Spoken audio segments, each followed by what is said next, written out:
ഈശോയിൽ ഏറെ സ്നേഹിക്കപ്പെട്ട സഹോദരങ്ങളെ, എല്ലാ വർഷവും ഗ്രേറ്റ് ബ്രിട്ടൻ സീറോ മലബാർ രൂപതയുടെ നേതൃത്വത്തിൽ നടത്തപ്പെടുന്ന പ്രശസ്തമായ മരിയൻ തീർത്ഥാടനത്തിലേക്ക് ഏവരെയും സ്വാഗതം ചെയ്യും. പരിശുദ്ധ കർമ്മല മാതാവിന്റെ സവിധത്തിലേക്ക് എത്തിച്ചേർന്ന് പ്രാർത്ഥിക്കുകയും അനുഗ്രഹം പ്രാപിക്കുകയും അങ്ങനെ നമ്മുടെ ഓരോരുത്തരെയും കുടുംബങ്ങൾ ദൈവസന്നിധിയിലേക്ക് ചേർക്കപ്പെടുകയും ചെയ്യുന്ന ഈ വലിയ അനുഗ്രഹീത നിമിഷത്തിലേക്ക് ഗ്രേറ്റ് ബ്രിട്ടൻ രൂപതയുടെ പിതാവും അധ്യക്ഷനുമായ ജോസഫ് സാമ്പിക്കൽ പിതാവിനോടൊപ്പം രൂപതയിലെ എല്ലാ വൈദികരോടും രൂപതാംഗങ്ങളോടൊപ്പം നമുക്ക് ഈ സുന്ദര സുദിനം ഏറ്റവും അനുഗ്രഹപ്രദമാക്കാം.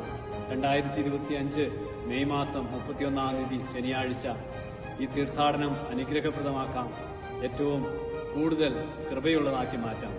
ഏവരെയും ഒരിക്കൽ കൂടെ ഈ തീർത്ഥാടനത്തിലേക്ക് സ്വാഗതം ചെയ്യുന്നു. ദൈവം നമ്മെ അനുഗ്രഹിക്കട്ടെ.